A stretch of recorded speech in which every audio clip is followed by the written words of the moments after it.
शुक्लां ब्रह्मविचारसारपरमामाद्यां जगद्व्यापिनीं वीणापुस्तकधारिणीमभयदां जाड्यान्धकारापहां हस्ते स्फाटिकमालिकां विदधतीं पद्मासने संस्थितां वन्दे तां परमेश्वरीं भगवतीं बुद्धिप्रदां शारदां। श्री महागणाधिपतये नमः। श्री महासरस्वत्यै नमः। శ్రీ గురుభ్యో నమః. అక్టోబర్ మాసంలో కర్కాటక రాశిలో జన్మించినటువంటి వారికి గోచార ఫలితాలు ఎలా ఉన్నాయో తెలుసుకుందాం. ముందుగా చంద్రుణ్ణి మినహాయించి 8 గ్రహాలు ముఖ్యంగా మాసవారీ ఫలితాలపై ప్రభావం చూపిస్తాయి కనుక వారు 8 గ్రహాలు ముఖ్యంగా ఏ ఏ రాశుల్లో సంచరిస్తున్నారు అనేటువంటి విషయాన్ని మనం చూసినట్టయితే రవి 17వ తారీఖు వరకు కన్యా రాశిలో ఉంటున్నాడు. తదనంతరం తులారాశిలోకి ప్రవేశిస్తున్నాడు. కుజుడు 27వ తారీఖు వరకు తులారాశిలో సంచరిస్తున్నాడు. తదనంతరం వృశ్చిక రాశిలోకి ప్రవేశిస్తున్నాడు. బుధుడు 24వ తారీఖు వరకు తులారాశిలో సంచరిస్తున్నాడు. తదనంతరం వృశ్చిక రాశిలోకి ప్రవేశిస్తున్నాడు. గురువు 18వ తారీఖు వరకు మిథున రాశిలో సంచరిస్తున్నాడు. తదనంతరం కర్కాటక రాశిలోకి ప్రవేశిస్తున్నాడు. శుక్రుడు 9వ తారీఖు వరకు సింహరాశిలో ఉంటున్నాడు. తదనంతరం కన్యా రాశిలోకి ప్రవేశిస్తున్నాడు. శని మీనరాశిలో సంచరిస్తున్నాడు. రాహువు కుంభరాశిలో, కేతువు సింహరాశిలో సంచరిస్తున్నారు. ఈ విధంగా 8 గ్రహాలు ఈ రాశులలో సంచరిస్తున్నాయి. అయితే కర్కాటక రాశి వారికి ఈ 8 గ్రహాలు ఏ ఏ స్థానాలలో ఉన్నాయి, వాటి యొక్క ఫలితం ఎలా ఉంటుంది అనే విషయాన్ని మనం చూసినట్టయితే సూర్యుడు 3, 4 స్థానాలలో సంచరిస్తున్నాడు. ప్రథమంగా 17వ తారీఖు వరకు తృతీయ స్థానంలో అనుకూలంగా ఉంటుంది. తదనంతరం అర్ధాష్టమ స్థానంలోకి ప్రవేశిస్తున్నాడు.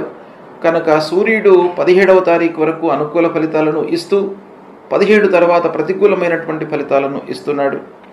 ఇక కుజుడు అర్ధాష్టమ స్థానంలో ఉన్నాడు, ప్రతికూలంగా ఉన్నాడు. బుధుడు 4, 5 స్థానాలలో సంచరిస్తున్నాడు, అనుకూలంగా ఉన్నాడు. గురువు ద్వాదశ స్థానము, జన్మస్థానాలలో సంచరిస్తున్నాడు. కనుక గురువు యొక్క ప్రభావము ప్రతికూలంగా ఉంది. శుక్రుడు 2, 3 స్థానాలలో సంచరిస్తున్నాడు, అనుకూలంగా ఉన్నాడు. శనీశ్వరుడు భాగ్యస్థానంలో, కర్కాటక రాశి వారికి శని 9వ స్థానంలో సంచరిస్తున్నాడు, ప్రతికూలంగా ఉన్నాడు. రాహువు అష్టమం, కేతువు ద్వితీయ స్థానంలో సంచరిస్తున్నాడు. ఈ విధంగా ఈ స్థానాలలో ఈ ముఖ్యమైనటువంటి గ్రహాలు సంచరిస్తున్నాయి. అయితే ఓవరాల్గా మనం చూసినట్టయితే సమిష్టిగా ఈ అన్ని గ్రహాలను దృష్టిలో పెట్టుకొని ఫలితాలను మనం చూసినట్టయితే ఈ మాసంలో గ్రహస్థితి కొంత ప్రతికూలంగానే ఉంది. ముఖ్యమైనటువంటి గ్రహాలు గురు, శని, రాహువు, కేతువు ప్రతికూలంగా ఉన్నారు. అర్ధాష్టమంలో కుజుడు ఉన్నాడు, ప్రతికూలంగా ఉన్నాడు. కాబట్టి ప్రతికూలతనే ఎక్కువగా కనబడుతుంది. అయితే కొన్ని విషయాలలో ఈ మాసవారీ ఫలితాలపై ప్రభావాన్ని చూపించేటువంటి గ్రహ శుక్రుడు, బుధుడు, కొంతవరకు సూర్యుడు, ఈ గ్రహాలు అనుకూలంగా ఉన్నాయి. కాబట్టి తాత్కాలికమైనటువంటి కొంత ఫలితాలు అనుకూలంగా ఉండేటువంటి అవకాశాలు కూడాను ఒక పక్కన ఉన్నాయి. అయితే ఓవరాల్గా మనం చూసినట్టయితే జీవన విధానంలో మార్పు వస్తుంది. అంటే జీవన శైలి లోపల మార్పు వస్తుంది. అంటే మీ యాటిట్యూడ్ లోపల మార్పు వస్తుంది. అది ఒక గుణపాఠాలను నేర్చుకునేటువంటి అవకాశాలు ఉన్నాయి కర్కాటక రాశి వారికి ఈ మాసంలో. అయితే ముఖ్యంగా ఆలోచించవలసినటువంటి విషయం ఏంటంటే శత్రు బాధ పెరుగుతుంది ఈ మాసంలో. అంటే గిట్టని వాళ్ళు, మనతోనే ప్రయాణం చేస్తున్నటువంటి వాళ్ళు చాలా రోజుల నుండి ఈ మాసంలో కొంత వ్యతిరేకంగా మనకు ఎదురు తిరిగే అవకాశాలు బాగా కనబడుతున్నాయి. దాన్ని దృష్టిలో పెట్టుకోండి. దానికి మీరు విరుగుడు ఉపాయాలను కూడాను ఆలోచించుకోవాలి. అంటే సహజంగా మనతో చాలా రోజుల నుండి ఉంటున్నటువంటి వాళ్ళు అనుకోకుండా మనకు వ్యతిరేకత వాళ్ళ లోపల కలిగినట్టయితే మనకు చాలా బాధేస్తుంది.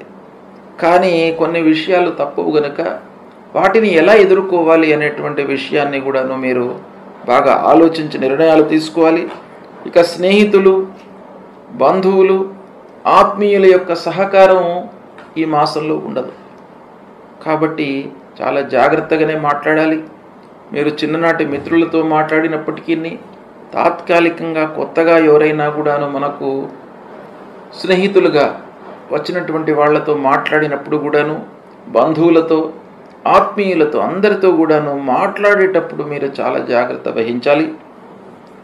ఆటంకాలు, వాళ్ళ మూలకంగా కలహాలు, మనస్పర్ధలు ఇలాంటివి ఏర్పడేటువంటి అవకాశాలు ఉన్నాయి. కొంత మధ్యవర్తిత్వం వహించడం మూలకంగా మీరు చాలా ప్రాబ్లమ్స్ను ఎదుర్కొనేటువంటి అవకాశం కూడాను ఈ మాసంలో గోచరిస్తుంది. విందులు, వినోదాలకు హాజరవుతారు. ఆ విషయంలో మట్టుకు కొంత ప్రశాంతత ఉంది. అంటే బంధువుల విషయంలో కానివ్వండి, స్నేహితులు కానివ్వండి, ఫంక్షన్స్కి పిలవడము, వాటికి వెళ్ళడం మూలకంగా కొంత ప్రశాంతత అనేటువంటిది మీకు ఈ మాసంలో ఆ రూపంలో కనబడుతుంది. పిల్లల విషయంలో మనం ఆలోచించినట్టయితే పిల్లల యొక్క చదువు, వాళ్ళ ఉన్నత విద్య, ఉద్యోగము, వివాహాది శుభకార్య ప్రయత్నాలు కొంత ఫలిస్తాయి. కాబట్టి పిల్లల విషయంలో మట్టుకు మీకు ఈ మాసం అనుకూలంగానే ఉంది. వాళ్ళ కొరకై మీరు చేసేటువంటి ప్రయత్నాలు మీకు ఫలిస్తాయి.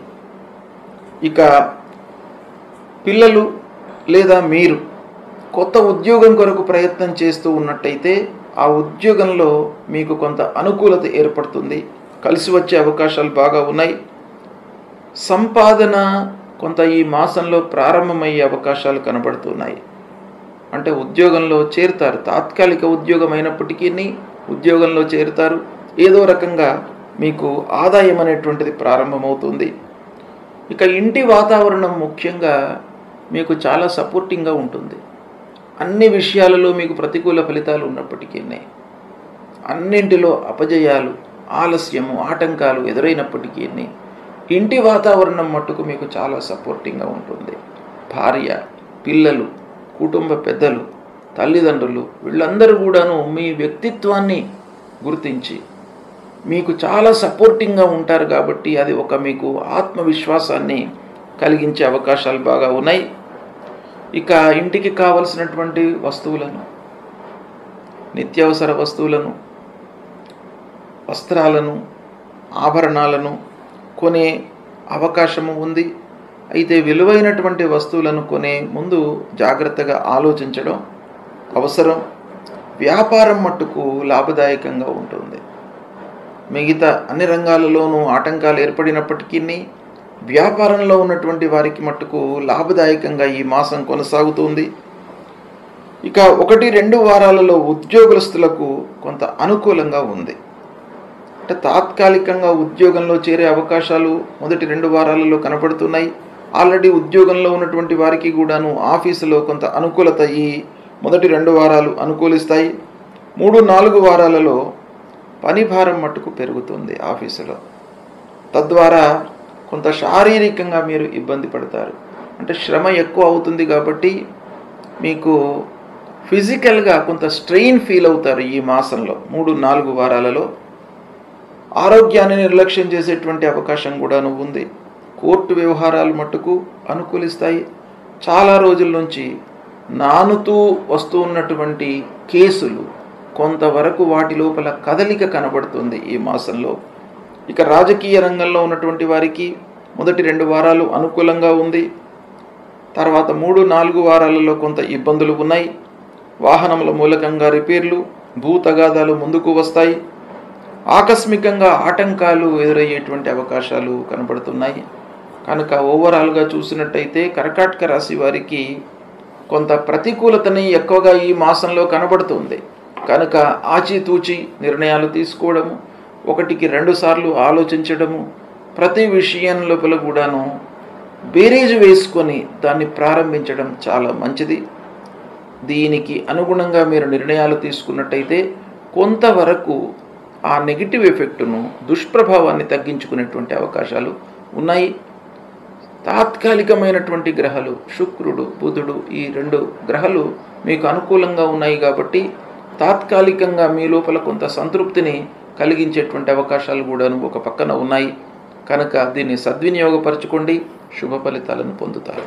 సూర్యుడు, అంగారకుడు, గురువు, శని, రాహువు, కేతువు ముఖ్యమైనటువంటి గ్రహాలు గనక ఈ గ్రహాలు ప్రతికూలంగా సంచరిస్తున్నప్పుడు ప్రతికూల ఫలితాలు మనకు ఉంటాయి.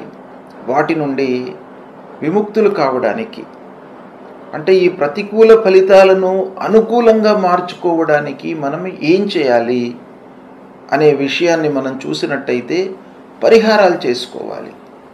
పరిహారాల్లో 2 రకాలుగా మనము చూస్తూ ఉంటాం. ఒకటి, మీరు చేసుకోవలసింది ఒకటి, అంటే ఆయా గ్రహాలకు సంబంధించినటువంటి కారకత్వాలను దృష్టిలో పెట్టుకొని వాటికి మనము ఏం చేయాలి. ఆర్థికపరమైనటువంటి సమస్యలు ఉన్నాయి అనుకోండి, వాటిని ఖర్చులు మనం తగ్గించుకోవడము. వ్యాపార విషయంలో ఇబ్బందులు ఉన్నట్టయితే ఒప్పందాలు చేసుకునేటప్పుడు జాగ్రత్త పడడము. వాహనముల మూలకంగా రిపేర్లు వచ్చే అవకాశాలు ఉన్నాయి అని మనకు తోచినట్టయితే దానికి సరిపడా మనం రెక్టిఫికేషన్స్ చేసుకోవడం, ఇవన్నీ కూడా మనం చేసుకోవాల్సినటువంటి జాగ్రత్తలు, తీసుకోవాల్సినటువంటి విషయాలు. అయితే ఇవన్నీ కూడాను మన చేతిలో ఉంటాయి. కొన్ని విషయాలు మన చేతిలో ఉండవు కనుక భగవంతుణ్ణి వేడుకోవడము, భగవంతుడిని స్తోత్రం చేయడము, భగవంతుడి యొక్క అనుగ్రహం కొరకై మనము పాటుపడము, ఇవే పరిహారాలు. కాబట్టి సూర్యుడి విషయంలో మీకు సూర్యుడు ప్రతికూలంగా ఉన్నప్పుడు అనారోగ్య సమస్యలు తలెత్తే అవకాశాలు ఉంటాయి. కాబట్టి సూర్యనారాయణుడికి మీరు ప్రతినిత్యం కూడాను నమస్కారం చేసుకోండి, అర్ఘ్యప్రదానం ఇవ్వండి, ఆదిత్య హృదయం పారాయణం చేసుకోండి, మీకు అనుగ్రహిస్తాడు. అంగారకుడి విషయంలో సుబ్రహ్మణ్య స్వామి దేవాలయానికి వెళ్ళండి, కలహాలు రాకుండా చూస్తాడు. సాహసించి పనులు చేసినప్పుడు మనకు కొన్ని ఇబ్బందులు ఎదురవుతాయి, కానీ సాహసము చేయకుండా మనం పనుల లోపల సక్సెస్ రేట్ అనేది ఉండదు. కాబట్టి ఆ రెండిటిని కూడాను సమతుల్యంగా ఉంచడానికి అంగారకుడి యొక్క అనుగ్రహం కావాలి. సుబ్రహ్మణ్య స్వామిని వేడుకోండి, సుబ్రహ్మణ్య స్వామి దేవాలయానికి వెళ్ళండి. ఇక బుధుడు వ్యాపారానికి, బుద్ధికి, వీటన్నిటికి కూడాను మనకు కారకుడు. పనులు జరగడానికి విష్ణు సహస్రనామ పారాయణం చేసుకోండి. విష్ణువు మీ స్థితికి అనుకూలతను కలిగిస్తాడు. కాబట్టి ప్రతినిత్యం కూడాను విష్ణు సహస్రనామ పారాయణం చేయండి, లేదా నారాయణ మంత్రాన్ని, మూల మంత్రాన్ని పఠించండి. ఇక గురువు అతి ముఖ్యమైనటువంటి గ్రహము, చాలా విషయాలలో మనకు ప్రభావాన్ని చూపించేటువంటి గ్రహము. అలాంటి గ్రహము ప్రతికూలంగా ఉన్నప్పుడు గురు విషయమై మూలమంత్రాన్ని జపించండి, దత్తాత్రేయ స్వామి దేవాలయానికి వెళ్ళండి. అన్నిటికంటే కూడాను ముఖ్యమైనటువంటిది తల్లిదండ్రులను సేవించండి. తల్లిదండ్రుల యొక్క సేవ మీకు శ్రీరామ రక్ష. కాబట్టి తల్లిదండ్రులను మీరు సేవించినట్టయితే, వాళ్ళ యొక్క అనుగ్రహము మీకు ఉన్నట్టయితే ఆ గురు భగవానుడి యొక్క అనుగ్రహం కూడాను ఉంటుంది. తర్వాత గురువులను సేవించండి. ధార్మికమైనటువంటి ప్రవచనాలు చెప్తూ లోకంలో ఒక మంచిని, సన్మార్గాన్ని నిలపడానికి ప్రయత్నాలు చేస్తున్నటువంటి వారిని సేవించండి, దర్శించుకోండి. తర్వాత ముఖ్యంగా గురువు విషయం లోపల మీరు మూలమంత్రం అన్నిటికంటే చాలా ముఖ్యమైనది కాబట్టి అది చేయండి. ఇక శనేశ్వరుడి విషయంలో ఈల్నాడు శని ఉన్నప్పుడు, అర్ధాష్టమ స్థానంలో ఉన్నప్పుడు, అష్టమ స్థానంలో ఉన్నప్పుడు, సప్తమ స్థానంలో ఉన్నప్పుడు మనకు ప్రతికూలమైనటువంటి ఫలితాలు శని మూలకంగా కలుగుతాయి. గనక శని ప్రీత్యర్థమై శనికి సంబంధించినటువంటి మూలమంత్రాన్ని ప్రతినిత్యము చదువుకోండి. ఆంజనేయ స్వామి దేవాలయానికి వెళ్ళండి, 3 ప్రదక్షిణాలు చేసుకోండి, హనుమాన్ చాలీసా చదవండి. శనేశ్వరుడికి సంబంధించినటువంటి స్తోత్రాన్ని పారాయణం చేసుకోండి, నవగ్రహ స్తోత్ర పారాయణాన్ని చేయండి. ఈ విధంగా చేసినట్టయితే శని ప్రభావము తగ్గుతుంది. ఇక రాహు కేతువుల ప్రీత్యర్థమై అమ్మవారి దేవాలయానికి వెళ్ళండి, అమ్మవారిని సేవించండి. దుర్గామాత యొక్క అనుగ్రహం మూలకంగా రాహు ప్రభావం తగ్గుతుంది. తర్వాత గణపతిని స్మరించండి. గణపతిని స్మరించడం మూలకంగా మీకు ఆటంకాలు లేకుండా ఉంటాయి. కార్యాలు సాఫల్యంగా అనుకున్నటువంటి సమయంలో మీకు పూర్తి అయ్యే అవకాశాలు ఉంటాయి. కాబట్టి ఇలాంటివి పరిహారాలను మీరు పాటించినట్టయితే ఓవరాల్గా మీరు పరిహారాలు చేసేటప్పుడు దైవభక్తిని పెంచుకోండి. దైవం పైన మీరు నమ్మకాన్ని పెంచుకోండి. ఆ భగవంతుడి పైన నమ్మకాన్ని పెంచుకొని భగవంతుని దర్శించుకున్నట్టయితే, గురువులను ప్రేమించినట్టయితే, తల్లిదండ్రులకు సపర్యలు చేసినట్టయితే మీకు అన్నీ కూడాను అనుకూలిస్తాయి. కాబట్టి వీటిని మీరు పాటించండి. ఆ గ్రహాల యొక్క అనుగ్రహం మీకు లభిస్తుంది. అక్టోబర్ మాసంలో 1వ తారీఖు బుధవారం నవమి, మహర్నవమి, మహానవమి. ఇది చాలా ముఖ్యమైనటువంటి పండుగ. ఈ మహానవమి రోజున సువాసిని పూజ చేస్తాం. తర్వాత ఆయుధాలను పూజిస్తాం. ఆయుధాలు మనకు చాలా ముఖ్యమైనటువంటివి. అమ్మవారికి సంబంధించినటువంటి ఆయుధాలను, మనము నిత్యం కూడాను వాడుకునేటువంటి వస్తువులను, వాహనములను, వాహన పూజ ముఖ్యంగా మనము ఈ మహర్నవమి రోజున చేస్తాం. అలాంటిది ఈ 1వ తారీఖు నాడు వస్తుంది. ఇక 2 అక్టోబర్ గురువారం విజయదశమి, దసరా పండుగను మనము జరుపుకుంటున్నాం. ఈ దసరా పండుగ చాలా ముఖ్యమైనటువంటి పండుగ. భారతీయ సాంప్రదాయంలో, సనాతన ధర్మంలో దసరా అనేటువంటిది ఒక ఉత్కృష్టమైనటువంటి పండుగగా మనము దీన్ని భావిస్తాం. ఈ దసరా పండుగ రోజున అపరాజితాదేవిని పూజిస్తాం. అంటే ఆ అపరాజితాదేవిని పూజించడం మూలకంగా మనము చేపట్టేటువంటి కార్యక్రమాలు అన్నీ కూడాను సకాలంలో పూర్తి కావడానికి, ఆటంకాలు లేకుండా ఉండడానికి, అపజయము లేకుండా ఉండడానికి అపరాజిత, పరాజిత, అపరాజిత. అపరాజిత అనేటువంటిది ఒక అమ్మవారి యొక్క స్వరూపం. కాబట్టి అలాంటి అమ్మవారిని మనం పూజించడం మూలకంగా మనకు జయము కలుగుతుంది అనేటువంటిది మనకు శాస్త్రం చెప్తుంది. ముఖ్యంగా ఈ విజయదశమి రోజున మనం ఏం చేస్తాం? సీమోల్లంఘనము అంటే మనము ఉంటున్నటువంటి ఊరుకు ఈశాన్య ప్రాంతానికి వెళ్ళి అక్కడ శమీ వృక్షానికి పూజ చేస్తాం. ఆ శమీ వృక్ష పూజ, సీమోల్లంఘనము అనేటువంటిది చాలా ముఖ్యమైనటువంటి ప్రక్రియ ఈ రోజున. అంటే ఉన్న చోటన మనం చేయకుండా, సీమోల్లంఘనము అనంటే మనం ఉన్నటువంటి ప్రాంతము నుండి ఈశాన్య ప్రాంతానికి వెళ్ళి అక్కడ శమీ వృక్షాన్ని మనము పెట్టుకొని శమీ వృక్షానికి పూజ చేస్తాం. ఆ శమీ వృక్ష పూజతో మనకు విజయము చేకూరుతుంది అనేటువంటిది మనకు శాస్త్రం చెప్తుంది.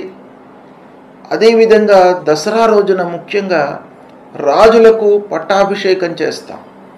అంటే రాజరికము ఈ రోజులలో లేకపోయినప్పటికీ ఆ రాజుగా భావించేటువంటి వాళ్లను మనము గౌరవిస్తాం, సత్కరిస్తాం, వాళ్లను పూజిస్తాం ఈ రోజున. ఇక 3 అక్టోబర్ శుక్రవారం సర్వేషాం పాపాంకుశ ఏకాదశి. అంటే అందరికీ కూడాను,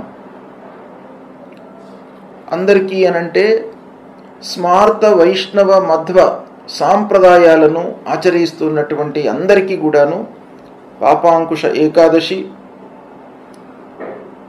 ఇక 4వ తారీఖు అక్టోబర్ మాసం శనివారం రోజున శని ప్రదోషమి ఉంది.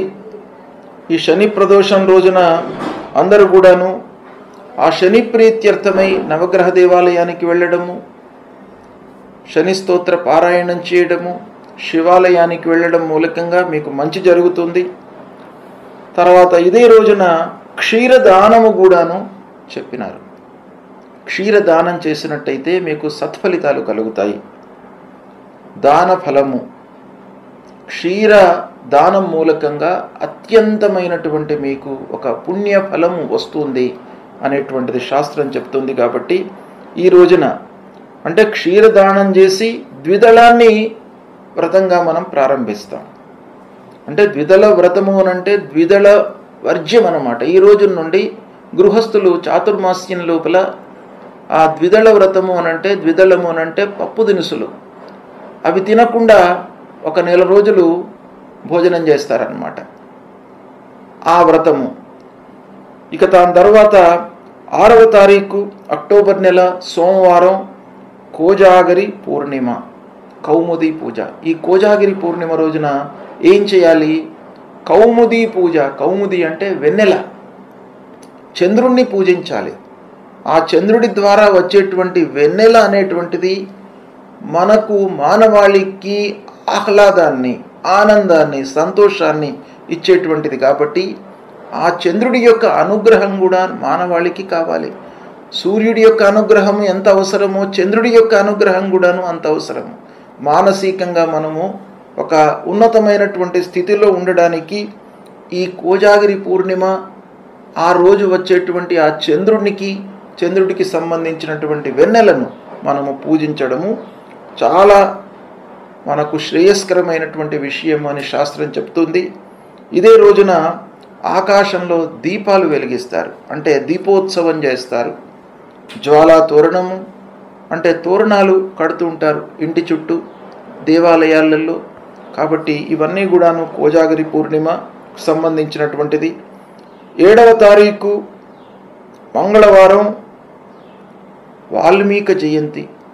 వాల్మీకి మహర్షి మనకు వాంగ్మయాన్ని అందించినటువంటి ఒక మహర్షి.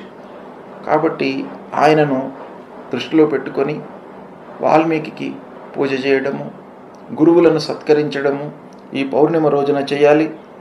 ఈ పౌర్ణిమతో కార్తీక స్నానాలు కూడాను ప్రారంభమవుతాయి. కాబట్టి కార్తీక స్నానాలు కూడాను ఈ పౌర్ణిమ 7వ తారీఖు నుండి అందరూ చేస్తుంటారు, అది ఆచరించాలి. ఇక 10వ తారీఖు నాడు సంకష్టహర చతుర్థి. 10 అక్టోబర్ శుక్రవారం రోజున సంకష్టహర చతుర్థి. అన్ని సంకటాలను, కష్టాలను హరించేటువంటి చతుర్థి. ఈ చతుర్థి తిథికి అధిష్టాన దేవత గణపతి. కాబట్టి ఈ సంకష్టహర చతుర్థి వ్రతాన్ని ఆచరించడం మూలకంగా ఆ గణపతి యొక్క, వినాయకుడి యొక్క అనుగ్రహం మనకు లభిస్తుంది. సంకటాలు లేకుండా ఉంటాయి, ప్రారంభించినటువంటి పనుల లోపల ఆటంకాలు లేకుండా ఉంటాయి. అయితే ఈరోజు సంకష్టహర చతుర్థి రోజున ఉదయం నుండి మీకు వీలైన సమయం లోపల గణపతి దేవాలయానికి వెళ్ళి గణపతిని మీరు అభిషేకం చేయండి, పూజించండి. సాయంత్రం వరకు అంటే చంద్రోదయము రాత్రి ఈ రోజున 8:36 ఉంది కనుక 8:36 వరకు ఉపవాసం ఉండి పాలు పళ్ళు తిని సాయంత్రం మీరు పారణ చేయాలి. అంటే మళ్ళీ సాయంకాలము 6:36 తర్వాత ఆ గణపతిని స్మరించి పూజించి అప్పుడు భోజనం చేయవచ్చును. ఇది ఈ సంకష్టహార చతుర్థి వ్రత విధానము. ఇది చేసినట్టయితే మీకు ఆటంకాలు లేకుండా ఉంటాయి. తప్పకుండా మీరు ఈ సంకష్టహార చతుర్థి వ్రతాన్ని ఆచరించండి. ఇక దాని తర్వాత మళ్ళీ 17వ తారీఖు శుక్రవారం సర్వేషాం రమా ఏకాదశి. ఈ ఏకాదశి పాటించడం మూలకంగా మీకు ఆ లక్ష్మీ అమ్మవారి యొక్క అనుగ్రహం కలుగుతుంది. ఇక 18వ తారీఖు అక్టోబర్ శనివారం ధనత్రయోదశి మధ్యాహ్నం 12:20కి ప్రారంభమవుతుంది. తెల్లవారితే 19 అక్టోబర్ ఆదివారం రోజున మధ్యాహ్నం 1:52 వరకు ఉంటుంది. ఈ ధనత్రయోదశి రోజున ముఖ్యంగా ధన్వంతరి జయంతి అని అంటారు. ధన్వంతరి ఇది మనకు ఆయుర్వేదం ప్రకారంగా ఒక వైద్యుడు, దేవతలకు వైద్యుడు అన్నమాట. కాబట్టి ఈ ధన్వంతరి జయంతి రోజున ధన్వంతరి పూజ చేయడం మూలకంగా మనకు వ్యాధులు దూరం అవుతాయి, వ్యాధులు రాకుండా ఉంటాయి, అరిష్టం లేకుండా ఉంటుంది అనేటువంటిది ఒక పక్కన ఉంది. అంతేకాకుండా ధనత్రయోదశి రోజున ఏదైనా విలువైనటువంటి వస్తువులను కొనడం మూలకంగా మనకు లక్ష్మీ అమ్మవారి యొక్క కటాక్షం కలుగుతుంది అని శాస్త్రం చెప్తుంది. దీన్ని ధన్తేరస్ అని కూడా అంటారు. ఈ రోజున మనకు సహజంగా ప్రపంచంలో, మన దేశంలో, మన ప్రాంతంలో అందరి కూడాను ముఖ్యమైనటువంటి విలువైనటువంటి వస్తువు బంగారము, వెండి, నగలు ఇలాంటివి కొనడం మూలకంగా లక్ష్మీ అమ్మవారిని మన ఇంటికి ఆహ్వానించినట్టుగా ఉంటుంది. కనుక తప్పకుండా వీలైతే, మీకు అనుకూలమైతే ఈ రోజున ఏవైనా విలువైనటువంటి వస్తువులను కొనుక్కోండి. ఇక 20 అక్టోబర్ సోమవారం నరక చతుర్దశి, నరకాసురుణ్ణి వధించినటువంటి దినం. ఆ దినాన్ని మనము ఒక పండుగగా, వేడుకగా మనం సంభ్రమంతో జరుపుకుంటాము. మొట్టమొదలు ఈ నరక చతుర్దశి రోజున సూర్యోదయాత్ పూర్వము తైలాభ్యంగ స్నానం చేయాలి. అంటే నూనె పెట్టుకొని స్నానం చేయాలి. ఉదయం పూట 5:45 తైలాభ్యంగ స్నానం చేసి, దాని తర్వాత మళ్ళీ దీపావళి అమావాస్య కూడాను ఇదే రోజున గనక సాయంకాలము మహాలక్ష్మి పూజ చేసుకోవాలి. ఈ మహాలక్ష్మికి సంబంధించినటువంటి పూజా సమయం కూడాను మీకు తెలియజేస్తాను.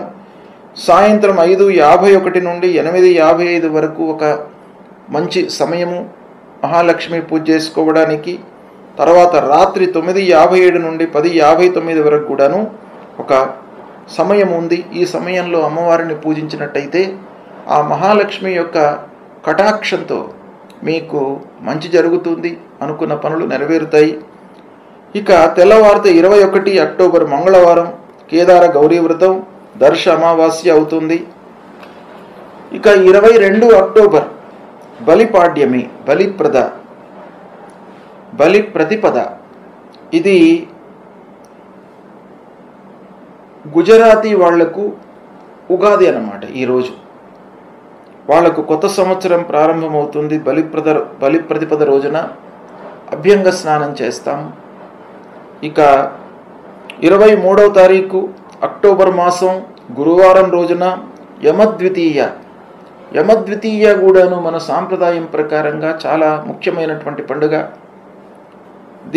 ఈ రోజున మనం ఏం చేయాలి? యమద్వితీయ రోజున అనంటే భగినీ హస్తభోజనం అనేటువంటిది ముఖ్యంగా ఉంది. దీన్ని బాబీస్ అంటారు మహారాష్ట్ర వాసులు. భగినీ హస్తభోజనం అనంటే తోడబుట్టిన వాళ్ళు, అక్కలు కానివ్వండి, చెల్లెళ్ళు కానివ్వండి, అక్కలు చెల్లెళ్ళతో మనం సమానంగా చూస్తున్నటువంటి వాళ్ళ ఇళ్లలోకి వెళ్ళి వాళ్లతో వంట చేయించుకొని మనము వాళ్ళ ద్వారా, వాళ్ళు వడ్డించిన తర్వాత మనం తినడం మూలకంగా మనకు ఒక ఆప్యాయత, ప్రేమ, అనురాగాలు పెరుగుతాయి అనేటువంటిది ఈ రోజున శాస్త్రంలో చెప్పబడి ఉంది. కాబట్టి ఈ భగినీ హస్త భోజనము ఆచరించండి యమద్వితీయ రోజున. ఇక తర్వాత 25 అక్టోబర్ నాగుల చవితి, 26 అక్టోబర్ నాగుల పంచమి, మళ్ళీ 30వ తారీఖు అక్షయ నవమి. ఇవి ముఖ్యమైనటువంటి పండుగలు ఈ మాసంలో ఉన్నాయి. ఈ పండుగలను కూడాను దృష్టిలో పెట్టుకొని ప్రతి విషయం కూడాను, ప్రతి పండుగ కూడాను మనకు ఋషులు దర్శించి మన కొరకు, మన శ్రేయస్సు కొరకు, మన జీవితం సుఖమయంగా జరగడానికి వాళ్ళు ఏర్పాటు చేసినటువంటివి. కాబట్టి వీటిని, ఈ పండుగలను, ఆ పండుగలలో ఉన్నటువంటి ఆంతర్యాన్ని, ఇతిహాసాన్ని తెలుసుకొని వాటిని ఆచరించడం మూలకంగా మీకు జీవితంలో మంచి ఫలితాలు కలుగుతాయి. అంతేకాకుండా మీరు ఈ పండుగలను ఆచరించినట్టయితే మీ పిల్లలకు కూడాను ఈ పండుగల విషయం తెలుస్తుంది. మన సనాతన ధర్మాన్ని కాపాడిన వాళ్ళము అవుతాము. కాబట్టి తప్పకుండా పండుగను ఏదో గుడ్డిగా మనము జరుపుకోకుండా పండుగ వెనుక ఉన్నటువంటి ప్రాతినిధ్యాన్ని, చరిత్రను, ఇతిహాసాన్ని మీరు క్షుణ్ణంగా తెలుసుకున్నట్టయితే మీరు మళ్ళీ పిల్లలకు చెప్పడానికి అవకాశం ఉంటుంది. మీరు చేయడము, మీరు చేస్తున్నప్పుడు పిల్లలు చూడడం కూడాను చాలా ముఖ్యమైనటువంటిది. అంతేకాకుండా ఆ పండుగ విషయంలో ఉన్నటువంటి చరిత్ర, అది పిల్లలకు చెప్పడం మూలకంగా ఒక లైనేజ్ అనేది ఏర్పడుతుంది. సనాతన ధర్మం అనేటువంటిది స్థిరస్థాయిగా ఉంటుంది ఈ ప్రపంచంలో. కాబట్టి పండుగలను ఆచరించండి, సుఖమయమైనటువంటి జీవితాన్ని గడపండి. శుభం.